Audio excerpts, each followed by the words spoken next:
All right, everybody, it is about that time. It's time to talk DC TV. And joining me, we have Rotten Tomatoes' Matt Atchity. How you doing? I'm doing well. So what's going on the website this week? You know, we're all about Game of Thrones. Back on the air. Everybody's really excited. We're doing episode level coverage. You can get an individual tomato meter for every episode of the show like we've been doing for Gotham. Well, let's get into some of the DC TV shows. First up, Gotham's back. Yeah, Gotham, been on a little bit of a break. We're back. Very excited to see this one back on the air. We're seeing Fish Mooney move up the ranks a little bit with Dullmacher. It's going to be a little bit interesting because I think she's going to be setting the stage for her escape. Well, and what we've talked about, which I love, is the fact that there are characters on the TV show that are quite similar to characters in the comics. Like we have the Dollmaker who appeared in 2011 to cut off the Joker's face. This character is called the Dullmacher. Dullmacher, exactly. But we get a new villain this episode as well. Yeah, we get a serial killer called the Ogre, and he's played by Milo Ventimiglia in this episode.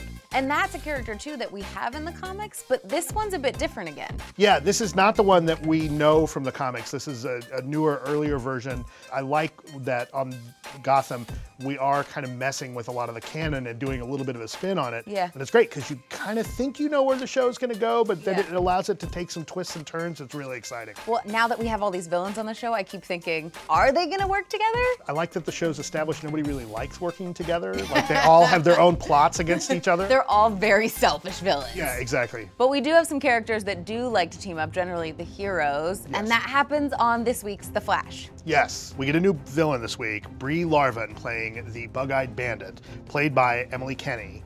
And we've seen the Bug-Eyed Bandit before, right? Yeah, in the comics it was Bertram Larvin, who was actually an Atom villain that came out in 1966. Right, and that's the tie-in to team-ups here because we have Felicity and Ray coming into Central City, and that was originally an Atom villain, so it makes sense that we're seeing him on the show this week.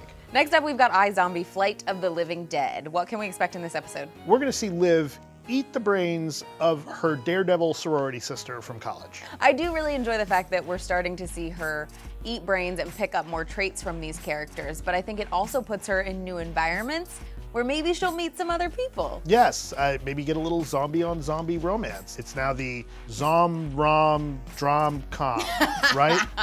Yeah, I think every time the actors come in, they call it something a little bit different, but it does include all of those genres, which is so much fun. Yeah, it is a lot of fun. I like that this show is doing something interesting with zombies. We can get past the whole vampire sparkly thing. All right, now moving on to Arrow. Broken Arrow is this episode. There's been so much stuff going on. Obviously, we've got Oliver now out of prison. So what's going on with Roy and the whole Arrow team? Roy has been lying to the police. It's a lot of drama going on there. I will tell you, the thing that I'm most excited about in this episode is the appearance of Doug Jones. Doug Jones, who people will know as Pan's Labyrinth. Pan's Labyrinth. He's been playing Abe Sapien in Hellboy. He's really fun, super sweet guy.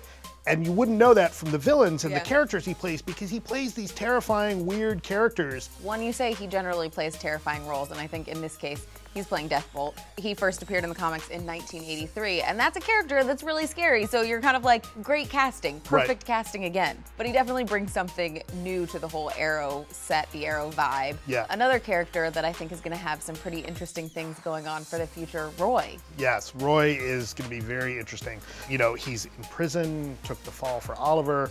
Very excited to see how that storyline is gonna play out for him.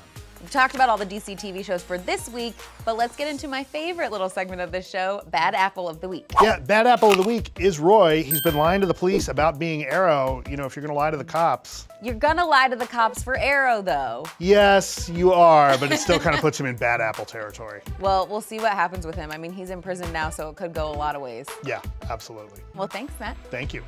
Remember, DCComics.com will have a full rundown of all of the hashtag DCTV secrets from these episodes. Guys, check out this awesome Batman Black and White by Dave Johnson statue that is available this month from DC Collectibles. Because hey, who doesn't need more Batman in their life?